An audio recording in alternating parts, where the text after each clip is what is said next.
जय सिया राम। मैं मनीष एनएस शिक्षा पर आप सबका स्वागत करता हूं।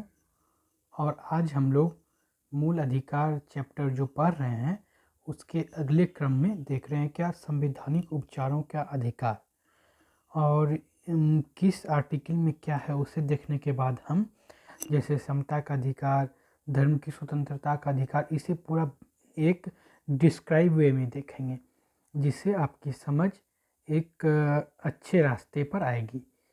यानी अगर समझ हम विकसित कर लेते हैं तो कोई भी हमारा जैसे मेंस का आंसर राइटिंग हो या प्रीलिम्स में ही कोई किसी और नए चीज़ को समझने में वहाँ से कोरिलेट करके हम समझ सकते हैं। और यही हमारे सफलता का एकमात्र उपाय भी है कि किसी चीज़ को समझ विकसित करने के साथ उसके इर्द गिर्द जितनी भी घटनाएं हो रहे हैं उसे कोरिलेट करके समझना। तो चलिए हम आज संवैधानिक उपचारों के अधिकार को शुरू कर रहे हैं। आर्टिकल 32 में हमारा क्या है कि इस भाग द्वारा प्रदत्त अधिकारों को परिवर्तित करने के लिए उपचार, यानी कि जो भी अधिकार दिए गए हैं तो उसे परिवर्तित कैसे किया जाए, तो यह क्यों किया जाए उसके लिए यहाँ पे उपबंध दिए गए हैं आर्टिकल 32 के अंतर्गत। यहाँ पे इसके परिवर्तित करने के अधिकार दिए गए। अब आर्टिकल 32A में देखिए क्या है। राज्य विधियों की संवैधानिक वैधता पर आर्टिकल 32 के अधीन कार्यवाही में विचार न किया जाना। देखो, राज्य की जो विधि है उसकी संवैधानिक वैधता पर आर्टिकल 32 के अंतर्गत कार्यवाही नहीं किया जा सकता। ये आर्टिकल 32A में कहा गया है।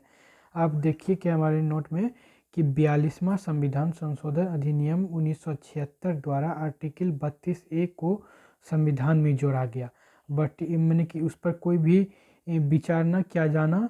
आर्टिकल 32 पर 32A जो के अंतर्गत जो है इसे कब जोड़ा गया 32A को, तो 42वां संविधान संशोधन अधिनियम 1976 के तहत।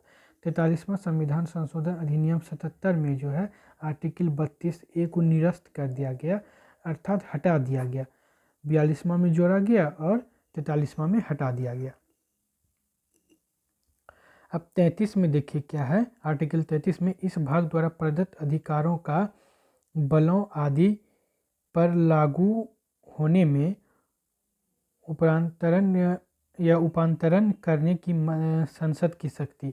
अब देखिए आर्टिकल 33 में क्या है, इस भाग में जो भी अधिकार दिए गए हैं उसको लागू होने में या उसको हटाने में उस संसद अपनी भूमिका निभा सकता है। वो जो है संसद की शक्ति के अंतर्गत ही आता है। अब आर्टिकल 33 हो गया हमारा। 34 में देखिए क्या है। क्या जब किसी क्षेत्र में सेना विधि प्रवृत्त है तब इस भाग द्वारा प्रदत्त अधिकारों का निलंबन इस भाग द्वारा जब किसी क्षेत्र में सेना विधि प्रवृत्त है, यानी कि वहाँ पे लागू है, चल रही है, तब इस भाग द्वारा प्रदत्त अधिकारों पर निबंधन, यानी कि उसका जो भी रजिस्ट्रेशन होना आवश्यक है।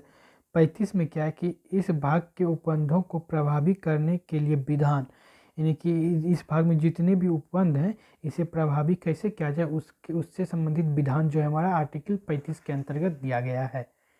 मौलिक अधिकारों को प्रभावी बनाने के लिए ऐसे विधान बनाने की शक्ति सिर्फ संसद को है। मौलिक अधिकार को प्रभावी बनाना है और इसको किस क्षेत्र में किस हिसाब से प्रभावी बनाना है, इसका विधान जो है हमारा सिर्फ संसद के पास है।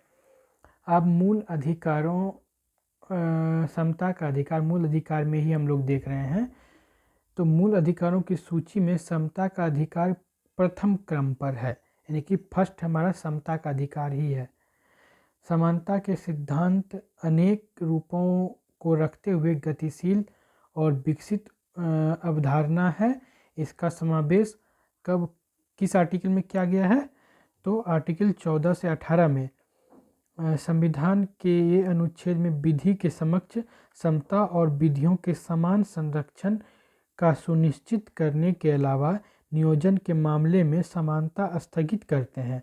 समाज के कमजोर वर्ग, यानी कि BPL हम बोल सकते हैं, सामाजिक स्थिति को प्रवर्धित करने के लिए अस्पृश्यता को समाप्त करते हैं और ऐसे निर्देशों के साथ समाज के वर्ग की स्थिति को सुधारने के लिए उपाधियों को भी समाप्त करते हैं। तो इसके अंतर्गत हमारा क्या है, क्या समाज के जो भी बीपीएल बिलो पॉवर्टी लाइन गरीबी रेखा से नीचे या जो समाज के निचले तबके के लोग हैं उनके लिए ये हमारा आर्टिकल 14 के अंतर्गत क्या कहा गया है, तो उसे देखें। राज्य भारत के राज्य क्षेत्र में किसी व्यक्ति को विधि के समक्ष समता या विधियों के समान संरक्षण से वंचित नहीं करेगा। कि कोई भी व्यक्ति हो, किसी भी तबके के हो, किसी भी मतलब कि गरीब बीपीएल एपीएल जो भी हो, उन्हें जो है समान विधि संरक्षण, विधि के समक्ष समता का अधिकार मिलेगा। ये ऐसा प्रबंध हमारा कहाँ किया गया है, ऐसा उपबंध का है आर्टिकल 14 के अंतर्गत। विधि के समक्ष समता का विचार ब्रिटिश शासन से प्रभावित है, जबकि विधियों के समान संरक्षण अमेरिकी संविधान। विधि के समक्ष समता कहाँ से लिया गया है, तो ब्रिटिश शासन से, और विधियों का समान संरक्षण कहाँ से लिया गया है, तो अमेरिकी संविधान से प्रभावित है। तो चलिए हम लोग आगे देख रहे हैं इसी क्रम को बढ़ाते हुए। तो विधि के समक्ष समता विचार के तहत सभी एक समान, किसी भी व्यक्ति को विशेषाधिकार नहीं। यानी कि इसका मतलब क्या है, विधि के समक्ष समता सभी एक समान, किसी भी व्यक्ति चाहे वो जज हो या कोई भी हो, उसे चाहे वो प्रधानमंत्री हो, चाहे वो गरीब तबके के लोग, किसी भी विधि के समक्ष सबको जो समान अधिकार दिया गया, किसी को वहाँ पे विशेष नहीं बताया गया है। कानून या विधि के समक्ष सभी व्यक्तियों के साथ समान व्यवहार अर्थात समान के साथ समान व्यवहार, कि किसी के साथ भी विशेष व्यवहार नहीं किया जाएगा, सबके साथ एक जैसा। ब्रिटिश न्यायविद डायसी विधि के समक्ष समता के अधिकार को विधि का शासन का सिद्धांत मूल तत्व कहा है, और शक्तियों से युक्त निबंधन विधि के शासन प्रमुख लक्षणों में एक लक्षण है, विधि के समक्ष शासन का एक लक्षण है। आर्टिकल 14 वर्ग विभेद पर निषेध करता है लेकिन वर्गीकरण की अनुमति देता है। आर्टिकल 14 क्या है, वर्ग विभेद पर निषेध करेगा लेकिन ये वर्गीकरण की अनुमति भी आपको देता है। सर्वोच्च न्यायालय ने आर्टिकल 14 के तहत उल्लेखित विधियों के शासन को संविधान के मूल तत्वों में एक मूल तत्व माना, यानी कि मूल में मूल तत्व है। ये आर्टिकल 14 जो है, इसमें हमारे भीमराव अंबेडकर की महत्वपूर्ण भूमिका है। तो ये जो है हमारे सर्वांगीण विकास की ओर भी अग्रसर करता है और सभी को, निचले तबके के लोगों कोई भी हो, उन्हें समान अधिकार के लिए प्रेरित करता है।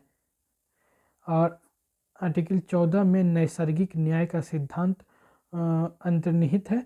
आर्टिकल 14 द्वारा प्रदत्त विधि के समक्ष समता या विधियों के समान संरक्षण का अधिकार भारत में भारतीय नागरिकों के साथ साथ विदेशी नागरिकों को भी प्राप्त है।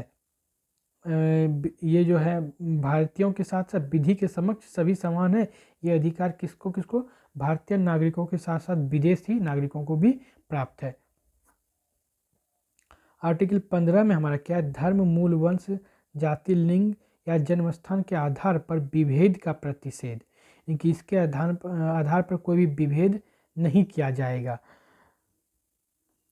आर्टिकल 15 के अंतर्गत 5 खंड हैं। अब उन खंडों को हम देखते हैं, जो कि ये देखिए इतना विस्तृत तौर पे हम लोग मूल अधिकार को इसलिए पढ़ रहे हैं क्योंकि बीच से क्वेश्चन उठाने की प्रवृत्ति आयोग ने लागू कर दी है। तो इसे संदर्भ में हम बदलते पैटर्न के अनुसार और एक समझ के लिए, ताकि मेंस में भी हमें दिक्कत ना हो, उसलिए हम इतना विस्तृत तौर पर इसे पढ़ रहे हैं। तो राज्य किसी नागरिक के विरुद्ध केवल धर्म, मूल, वंश, जाति, लिंग, जन्मस्थान या इनमें से किसी के आधार पर कोई विभेद नहीं करेगा। कोई नागरिक केवल धर्म, मूल, वंश, जाति, लिंग, जन्मस्थान या इनमें से किसी के आधार पर निम्नलिखित बातों के संबंध में किसी भी जैसे नियोक्ता, दायित्व, निबंधन या शर्त के अधीन नहीं होगा। दुकानों, सार्वजनिक भोजनालयों, होटलों और सार्वजनिक मनोरंजन के स्थान में प्रवेश या पूर्णतः अंशतः राज्य निधि से पोषित साधारण जनता के प्रयोग के लिए समर्पित कुओं, तालाबों, स्नानघरों, सड़कों और सार्वजनिक समागम के स्थानों का उपयोग। पहले हमारे जो है प्राचीन परंपराओं में कहानियों में ये कहा गया है, क्या मान लीजिए कोई कुआं है किसी ज़मींदार का ऊंची जाति का, तो वहाँ पे निचले तबके के लोगों के लिए पानी भरने की भी पानी भी वहाँ भरने नहीं दिया जाता था। तो चलिए ये सब किंवदंतियाँ जो है बनाई गई है या पहले हो कुछ हद तक होगी भी। तो ये जो है आर्टिकल 14 में है विधि की समता, और आर्टिकल 15 हमारा इसका प्रतिषेध करती है, सभी को समान अधिकार, सार्वजनिक जगहों के उपयोग करने का समान अधिकार भी देती है। इस अनुच्छेद की कोई बात राज्यों को स्त्रियों और बच्चों के लिए विशेष उपबंध करने से निवारित नहीं करेगी। यानी कि ये जो अनुच्छेद है 15 हमारा कोई बात को किसी स्त्री और बच्चों के विशेष उपबंध में निवारित नहीं करेगी। इस अनुच्छेद की कोई बात राज्य के सामाजिक और शैक्षणिक दृष्टि से पिछड़े हुए नागरिकों के किन्हीं वर्गों की उन्नति के लिए या अनुसूचित जातियों, अनुसूचित जनजातियों के लिए कोई विशेष उपबंध करने के लिए निवारित नहीं करेगी। यानी कि इसमें ये आर्टिकल 15 में जो भी है किसी के लिए विशेष उपबंध करने के लिए ये निवारित नहीं करेगी। चलिए आगे हम लोग देख रहे हैं। इस अनुच्छेद या अनुच्छेद 19 के खंड 1 के उपखंड जी की कोई बात राज्य की सामाजिक और शैक्षणिक दृष्टि से पिछड़े हुए नागरिकों के किन्हीं वर्गों की उन्नति या अनुसूचित अनुसूचित जाति या जनजाति के लिए विधि द्वारा कोई विशेष उपबंध करने के लिए निवारित नहीं करेगी। विधि द्वारा भी किसी विशेष उपबंध के लिए निवारित नहीं करेगी। और आज हम लोग यहाँ तक ही रखें। कहाँ तक कि आर्टिकल 16 लोक नियोजन के विषय में अवसर की समता को हम लोग कल देखेंगे। तो एवं प्रकार से ये आज की क्लास है।